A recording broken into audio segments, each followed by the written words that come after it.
Come pick your own apples. It's Late Night with David Letterman. Tonight, Jack Palance, singer Sean Colvin, and playwright Wendy Wasserstein, plus Paul Schaefer and the world's most dangerous man. And now, a man whose heartwarming greeting cards have sold in the billions, David Letterman.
Man, do you folks smell good. Welcome to the show, folks. Thank you very much for dialing us up. Exciting news here in New York City. Mayor Dinkins announced earlier today that the city is doing away with its experimental pay toilet program. They had these things out on the streets for about 4 months, and they've decided to do away with the program. It wasn't working out. Apparently, New Yorkers still prefer the alleys and the sidewalks. So.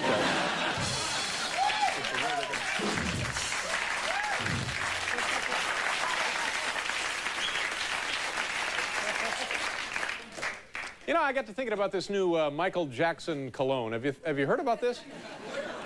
Michael Jackson, as you know, the king of pop. Michael Jackson. Huh? He's what? Yeah, the king of pop. You're not allowed to refer to Michael Jackson without referring to him as the king of pop. Yeah, I thought I just did. And you did. Thank you very much. Michael Jackson, the king of pop, has a line of cologne. He has one for men and he has one for women. And I'm thinking about this last night, and I can't get to sleep, and I'm tossing and I'm turning, and I'm getting kind of sweaty there in bed, and it occurred, well... Yeah. Thank you very much, sir. I appreciate that. Can we really, a guy who has had as much surgery as Michael Jackson has had, can we really trust his sense of smell at this point? What do you think about that?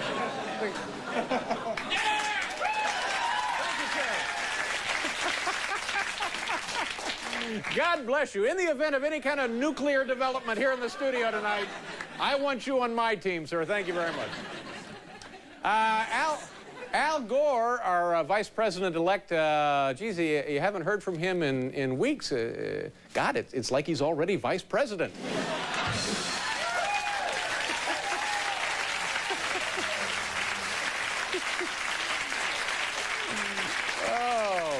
You know, none of these jokes are working tonight, but no one seems to care. You get yourself a drummer and an enthusiastic crowd. That's really all you need.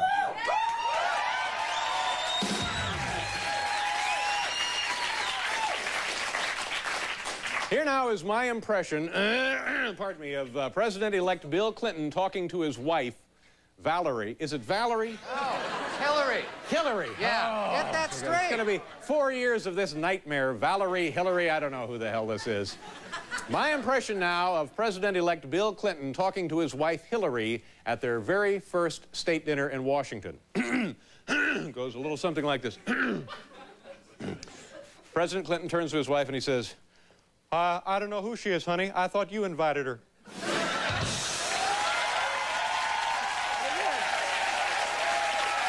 you.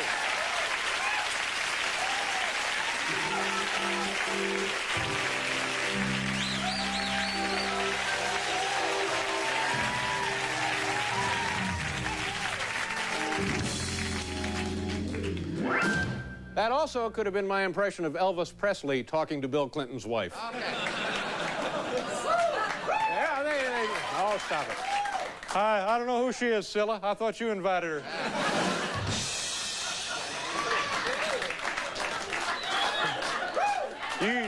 You go on now. Tell Sonny and Red we're out of gravy. We, ladies and gentlemen, have a wonderful program for you here tonight. Academy Award-winning actor Jack Palance will be out here tonight. Jack Palance. Also, Sean Colvin will be here performing a lovely tune with you in the band, Lovely. April? Yes, sir. And Isn't she lovely? And Pulitzer Award-winning playwright Wendy Wasserstein. Now, kids, do me a favor. Say hello to TV's Paul Schaefer.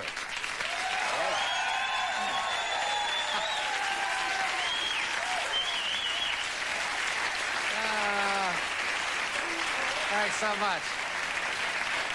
So you do President-elect Bill Clinton, Yeah. and you do Elvis. Turns out I discovered this last week it was. I was called upon to do my impression, and I didn't have an impression of Bill Clinton, as you have all witnessed again here tonight.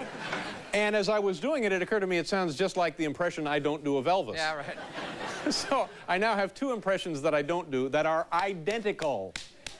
You know what it's like to be misunderstood? Sure I do. I'll give you an example. On Saturday, I was in my little home community, and I was doing my marketing. And I was standing there in the paper goods aisle looking at trash bags. And a woman comes up to me and she says, oh, hi, nice to see you. And I said, how do you do, ma'am? Nice to see you. And she said, I was in your studio. And I said, well, how did that happen exactly? And she said, I took the NBC tour. And I said, oh, well, you're apparently here for a refund. And I dug into my pocket. Feel out of money. She says, oh, no. And she says, I got to be kind of the star of the tour. And I said, well, just exactly how did that happen, ma'am? And she said, well, I told everybody that I lived in your hometown. Now, here's where it gets a little sticky. And I said to her, you're lucky they didn't throw you off the tour. She pauses for a second, looks me right in the eye, and she says, I don't think they'd do that.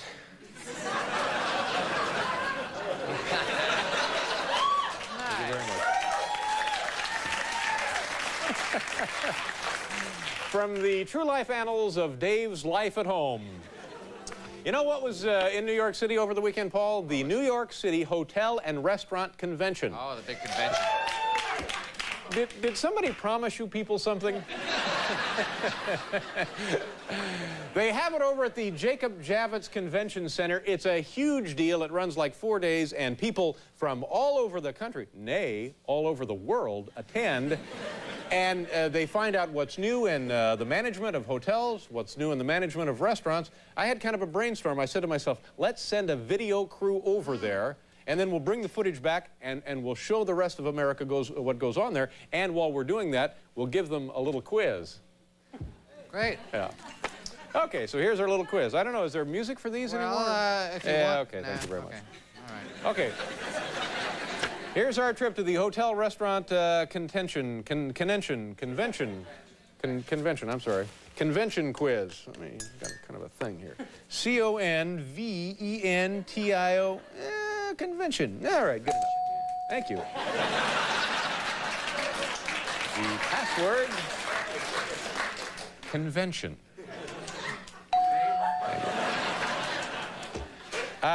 Now, these men are operating under the belief and principle that A, high quality means repeat customers, B, the product sells itself, C, put on the name tags, pull up the chairs, and wait for the babes.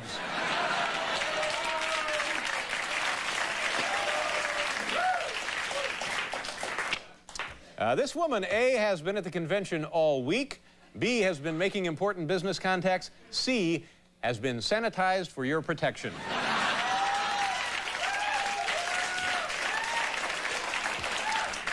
This man has forgotten A, his credentials, B, his ID, C, that you should never let them see you sweat.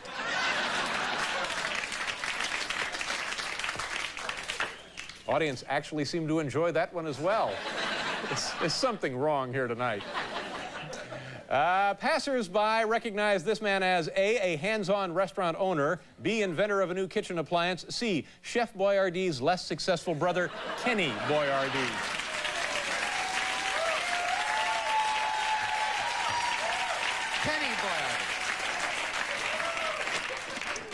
Nobody here tonight gets a car, okay?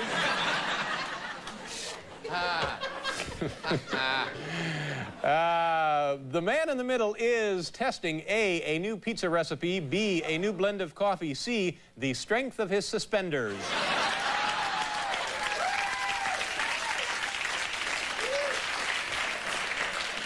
One of the most talked about innovations at the convention was A, an automatic vegetable washer, B, a remote control drain cleaner, C, the latest in European bidet technology.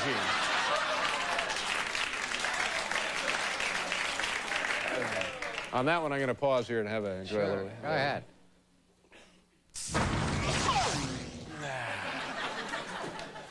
What's in there? We've changed blends. Yes. Hey, that ain't instant.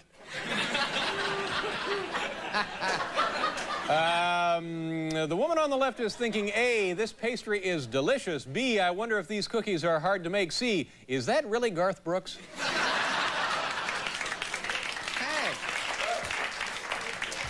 This exhibit shows conventioneers. A, roasted chickens can be kept warm for hours. B, restaurant customers love poultry. C, shake and bake plus pigeons equals big profits. All been hard. They even seem to love that one.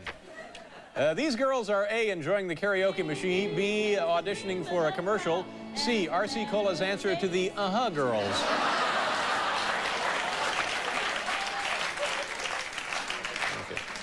This longtime chef is holding listeners spellbound with stories of A, Paris in the 50s, B, when he studied at the Cordon Bleu, C, the time he nailed Betty Crocker.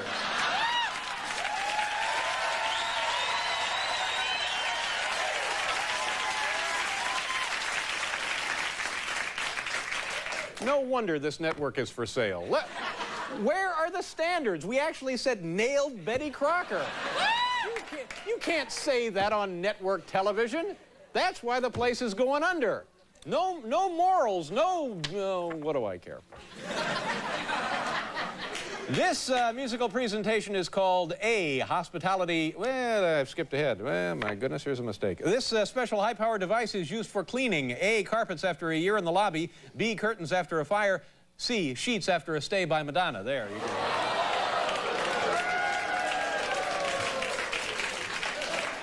Or after a stay by Betty Crocker. After Lord knows who has nailed Betty Crocker.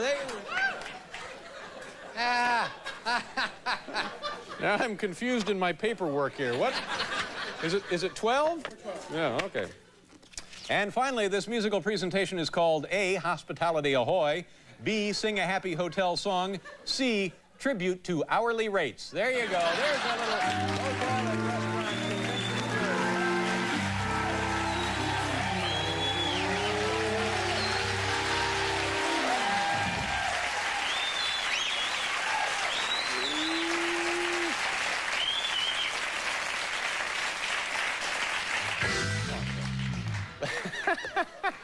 Sorry, I didn't mean to wake you up. I appreciate that. I'm feeling much better now. No, the medication has worn off. Thanks. Jack Palance is here. We'll do a commercial, and he'll be right in this chair when you come back, folks. Thanks for being here tonight.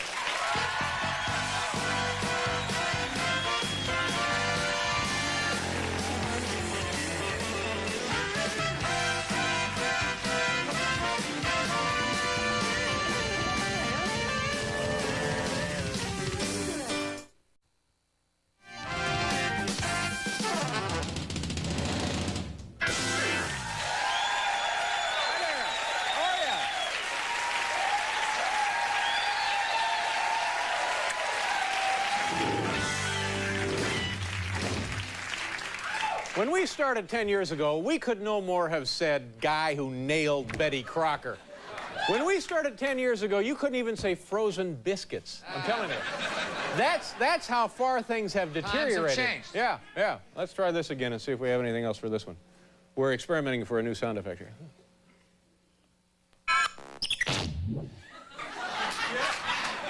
This ain't Folgers Crystals, is it? Hey. Jack Palance is here, kids, and Sean Colvin and Pulitzer Prize winning playwright Wendy Wasserstein has a big hit running here in New York City now. The sisters Rosenzweig? Yeah, that's them. First, let's do the top 10 list from the home office in Tahlequah, Oklahoma, ladies and gentlemen. The category...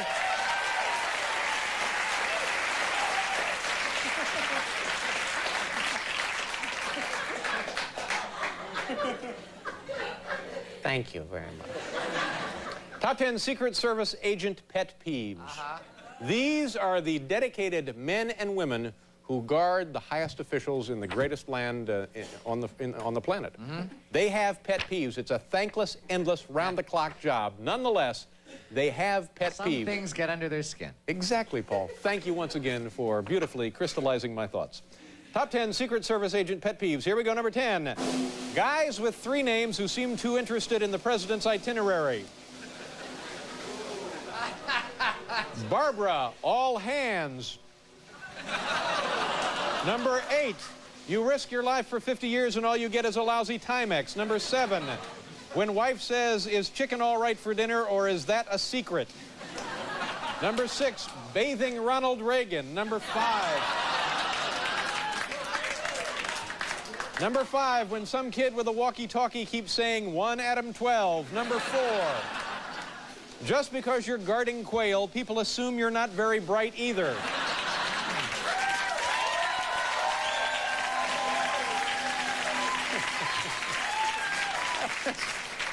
That's funny. I thought they had stepped out for a moment. Yes, no. But they're back and ready to go. Have they raffled the car yet?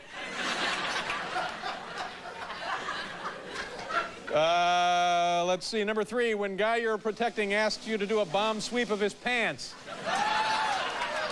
Number 2, having to jog slower than Clinton. And the number 1 Secret Service pet peeve, beeper rash. There you go.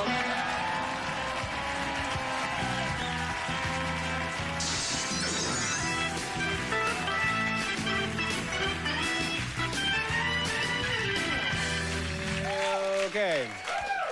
All right, let's bring out our next guest. He's been here many, many times before, and of course, last spring won an Academy Award. This man has played tough guys in over 100 motion pictures, 100 films. Some of those films, of course, include Shane and Sudden Fear. And as I said, last year he won his first Academy Award for his work in the Billy Crystal film City Slickers. Ladies and gentlemen, here he is, Mr. Push-Up, Jack Palance. Jack!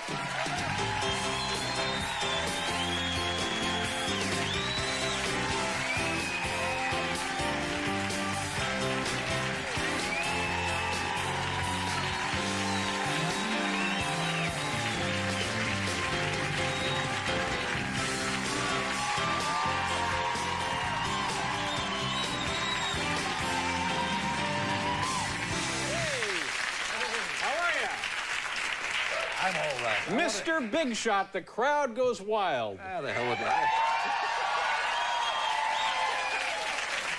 What did you say? I was going to say, it's a marvelous crowd. I was also going to say, you know, one of the greatest things in the world, if not the greatest thing in the world, really, is if you keep your... Hey, I'm not selling anything. I really am not. If you keep yourself in shape. Oh, yeah, you got to keep yourself in shape. These things in that body, anytime can do anything you want. You... Yeah. If somebody says something, that kind of a thing, you could knock his face off. And it's good to have that, to be able to do things like that, you know. What the hell you want with that face? You know. So what you're saying, occasionally punching a guy is not a bad thing? David, I think it's one of the friendliest things in the world. Hey. Yeah, I know. You know, kid around all you want, but I could drop you.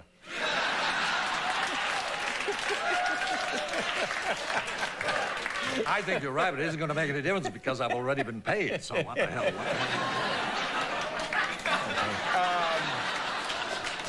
Let's talk a little bit about your career. You know that Shane, I rented that a couple of months ago and watched it. Man, what a great movie that is. Yeah. It's still, that was made in what, 52, 53, around in there? 52. Yeah, it's still just as crisp and as exciting and full of fun and drama as it was when it was first released. Is that one of your favorites? Got to be one of your favorites, huh?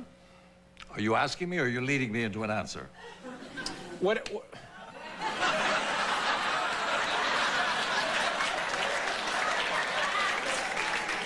Well, if I have to think of a film like that, it's 40 years ago. Who the hell's going to think of a film 40 years ago? What I'm thinking about is a film. What I'm thinking about is the film that's coming 4 weeks from now, 4 days from now, something like that. Did I like the film? I loved it. I loved it. Well, I answered that question, didn't I?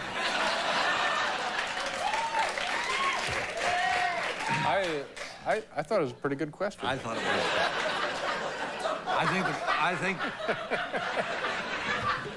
I think the marvelous thing about a film like that is you work with a director who just absolutely knows everything. And he comes in the morning and he says, "You got something worked out for this?" And you say, "Yeah, I got this." He says, "Forget it." Yeah. That's it. I mean, Did you ever have fights on the set with your co-actors or with the director? Did you ever have skirmishes where you didn't see eye to eye about how a scene ought to go? Did you ever have trouble like that? Easygoing guy like yourself? Oh, I'd be... Yeah. God, I love this position here. Very nice. Well, I'm glad you're comfortable. Yeah, as a matter of fact, you have these problems occasionally, but it doesn't really mean anything. You hit somebody, and the next minute you say, "Let's go and have a cup of coffee." You know, and he pours it on himself, and the blood disappears, and everything's all right. And you go on with the show. It happens all of the time. You know, because if you're a fairly good actor, you get to hate directors. You know what I mean? You just can't stand them. Because you resent being told what to do all the time? Is that what it is? No, I resent them being called directors, I suppose. I can't think of anything. There are an awful lot of directors who aren't. There are an awful lot of directors who are good. Yeah. They can stand out there, and the guy who does the music here, he's marvelous. That's Paul. I know. I watch Paul all the time. He's great. So he's my backup, by the way, if there's any trouble. I would take...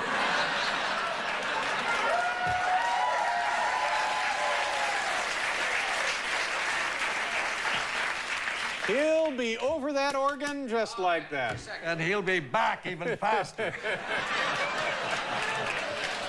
But now, Jack, getting back to the director situation. First of all, actors, certainly actors of your stature, are making more money than directors. And I would guess that it's like anything else. Of all the directors, like you suggest, there's only a handful of really, really good ones. So I would think that you would have more power than most directors working these days anyway, right? No, I don't think that's true, because you're not on the set all that often. There are an awful lot of other actors involved in things. So these idiots get a chance to talk to the actors. You know. They're not all idiots. God almighty. I knew one about 10 years ago that I said, "Hey, this is all right, this guy." Yeah? Yeah, 10 years ago. It hasn't happened since. All right. Yeah. Well, I tell you what, we'll do a commercial. When we come back, we'll let you read the list of idiots. Okay. All right? We'll pause here. We'll be back with Jack Palance.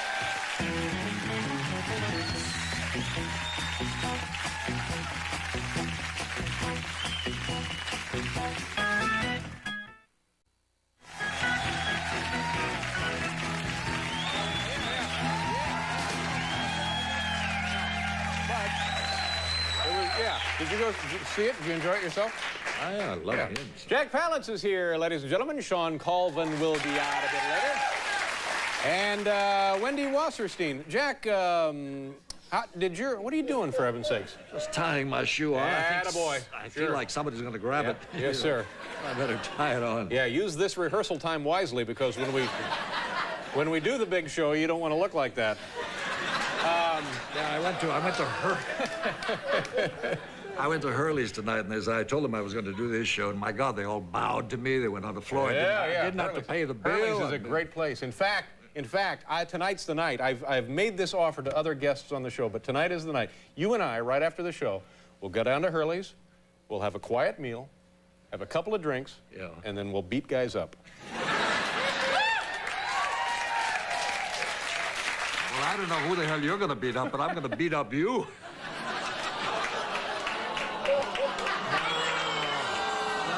No, I apologize, honestly.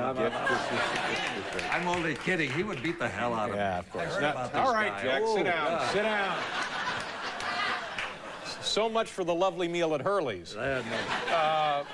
Now, you know, you hear people talk about the bankability of people who win Academy Awards, how their careers take off, how they get a lot of parts.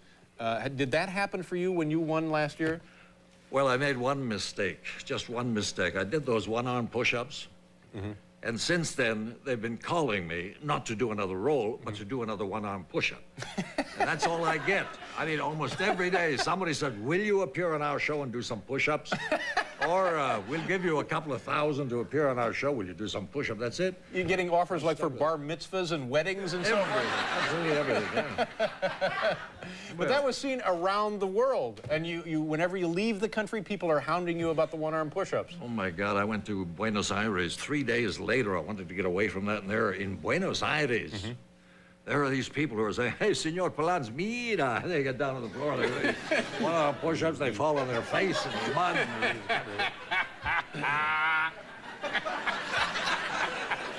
But it's hard to believe how well covered this show is. Oh, yeah, it goes around the world, sure. You know, yeah. Billy Crystal should have been with me. Yeah.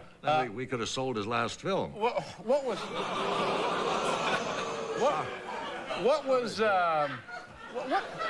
What is Buenos Aires like? Am I saying it properly? Buenos Aires? Buenos Aires, Buenos yes, Aires. Yes, Is it nice? It's beautiful. It's like the Paris of South America, isn't it? Well, it's like the Paris of Buenos Aires. Yeah. Is it nice? Is it fun? Is it exciting? I love it. It's exciting. It's beautiful. It's clean. It's absolutely marvelous. Yeah. If I couldn't be in New York, I'd want to be in Buenos Aires. Is that right? Well, that's great. Have you vacationed there often? Have you worked there? Both? Oh, yeah. Yeah. Yeah, many times. Yeah. Twice. Where are you off to now? I'm off to do another show, David. Are you really? You going to do another show? No, I'm only kidding. Where am I off to now? Please, Jack, don't toy with me like this. No. I'm off to Pennsylvania. I've got a farm about 100 miles from here. What kind of farm do you have there? How many farms are? How many kinds of farms are there? Well, you got wheat, you got corn, you got right. livestock, you got poultry. What kind of a farm? I've got all of that. Really? No, I've got wheat and I've got corn. Got about 120 cows. And I know I've. So it's a dairy farm then too. Well, no, we don't have. They don't have milk. No, seriously, these are beef cows. Oh yeah, well no, you're not looking for milk then, are you? Yeah, God Almighty. Yeah. You know, nobody wants to do. I tried that one year. I had to do this by myself. 120 cows. Yeah. I thought I was going to have an operation, lose my hand. Yeah. But then that's a good workout for the one-arm push-ups, isn't it? Yeah. David, can you do them? Could I milk a cow? No. Can you do a one-arm push-up? I have a broken neck. He can't do a one-arm push-up because he has a broken neck. Well, the hell is that going to do? Hey, Jack, they heard it. We have microphones. They heard that. They did? Yeah, I said that. I didn't know. You don't need to repeat everything I say. Let's see. You know, it's been fun having you here. Have you enjoyed yourself? I love being with you. Yeah? Will you come back again? And that doesn't mean anything more than what it means, you know, just here. So. You seem awfully quick to point that out, Jack. You know, we have to do a station identification. I heard about that. Yeah, and then we're done here. I don't know now. I feel like if you don't do one of these push-ups, people are going to feel cheated. On the other hand, you must be tired of doing it.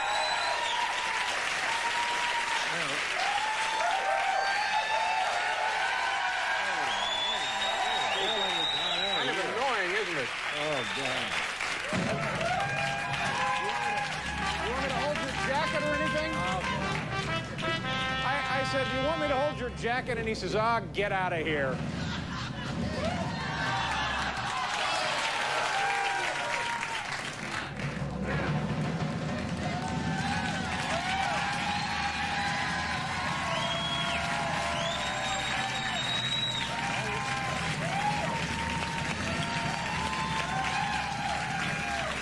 Very nice.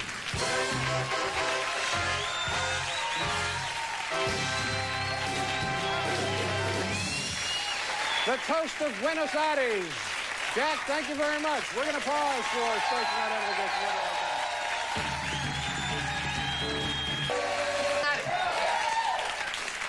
I felt badly because, I mean, he's been everywhere doing those one-arm push-ups, and then I thought, well, you know, you don't want to ask him to do it again, but it seemed like he really wanted to. Well, I think he did. Yeah. And then as he was walking off, he told me that doing that right there, he dislocated his shoulder and popped his sternum. No. Yeah, exactly. So I feel horrible.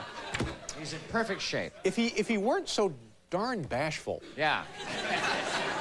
I'd like to see him start coming out of his shell just a little bit. A little, yeah. Sean Pulitzer Prize-winning playwright, her current offering, The Sisters Rosenzweig. Am I saying that properly or not? Rosenzweig at the Mitzi Newhouse Theater is sold out through this year. Ladies and gentlemen, please welcome back to the program, Wendy Wasserstein. Wendy, help me out with this pronunciation. Am I getting Rosenzweig properly? Yeah. And then is it Wasserstein or Wasserstein? Wasserstein. Wasserstein. E-I in Zweig is Eig. E-I in Steen is... Eig. My head's beginning to throb. Welcome back to the program, and congratulations on another big success. Oh, thanks. Now, do you get the feeling about this project that it's going to be bigger than your previously big success? I don't know. It's going to move to Broadway in March, which is great. Is there any way to, I guess there is a way to gauge success of Broadway plays, isn't there? Ticket sales, length of run, and so forth. How long did the Heidi Chronicles run? Around 2 years on Broadway. Well, now there's something to shoot for. Yeah. Yeah. Now, do you get the sense that this one will run that long, or do you care? Is any of this important to you? Well, you do care because you want it to run. You sort of want it to be there, so you can go visit it and come on your show, basically. Well, you know, even if you had no plays whatsoever, even if you had never even seen a play, we'd have you on the show. Oh, thank you. I'm not sure why off the top of my head. So I have a place to go. Anyway, congratulations. I mean, the process to write a 3-act play, it must just be your life for months and months and years and years. How long did it take, beginning to end, when you finally put it aside and said, that's it, let's produce it? This play, it took around 8 months to write, but that's a first draft, and then it goes through like 3 other drafts before it went into rehearsal this time. So it's a long thing. It's been through 2 years. Do you get up every day, go to a typewriter, and sit and write? Is that how you do it? No. Really? No. Well, how the hell does this happen then? You sort of get up late, and then you call your friends, and then you try to find someone to have lunch with, and then you call another writer, and you say, are you working? And they say no, and then they say, are you working? And you say no. Then you sort of wait till like 4 or 5 o'clock till the people who work come home so you can talk to them, and then you find somewhere to go. So you can sort of work yourself up into a pretty anxious state for a while. Well, no wonder it takes 8 months then. Well, that's... You know, you could bang this thing out in a weekend if you just get a little... I have things to do. Get a little discipline in you. Yeah. What the hell is going on over there? Anyway, it must be very exciting. Now, something else was exciting. You just came back from a week in London, is that correct? A week I exchanged lives with someone. This was insane. My play opened, and then I did this article for Traveler magazine where I exchanged lives with Flora Fraser, who is Lady Antonia Fraser's daughter. Right. Married to Joe Fraser for a while, too, wasn't Exactly. Happily married to Joe Fraser. I think I got that wrong. Very happily married. Anyway, so I opened the show. Flora shows up in my apartment, right? She comes to the United States. She comes to the United States. Right. She's like running around to balls and going to, you know, my play and talking to the actors and giving notes to Robert Klein. I'm in her back room flat in Chiswick with a tube running past it, taking care of her 5-year-old daughter. Now, how did a thing like this happen? What was the point? It was temporary insanity on my part. The two of you got together and said, you come live in my apartment, I'll go to London, live in your apartment, and more than that, we'll assume one another's lives? Yes, exactly. For a week? For a week. Yeah. One wonderful week. Did you learn anything of this experience? Learn anything from this experience? Yes, I thought it was like a perverse version of It's a Wonderful Life, and that I was being taught that there's no place like home. I was very happy to be back. So her life, from your perspective, was a little more difficult than your own, eh? Yes, I think so. What kind of things made it more difficult? Well, there was one night where I was defrosting a chicken pot pie, and I thought, and this woman was off in the Hamptons with my sister, sort of going off to parties and meeting people and stuff. Yeah. And let's see, dropping her kid off at school every morning, picking the kid up. Then I had to have tea with Mummy, with Lady Antonia Fraser. Well, now, what was that like, for heaven's sakes? Tea with Mummy? And please don't say mummy again. I was so frightened out of my mind. Yeah. So we sat there very politely. The child was lovely. Was and this very like polite. high tea? It was high tea at Mummy's at Lady Antonia's. You said it again. And then afterwards, we all went into the living room and we played shops. And each of us got to be a shop. And the child went around to each of us to shop. So it was disturbing. So the child would come up to you and try to buy something from you? Yes. Well, that part's not so bad. You know, No. cover expenses for the trip that way. Yes, exactly. Sell off your earrings and so forth. Yeah. What? We need to do a commercial, and then we'll be back here with Wendy Wasserstein. At the Barrymore Theater. Continued success. Please come back any time whatsoever. Oh. We got to go.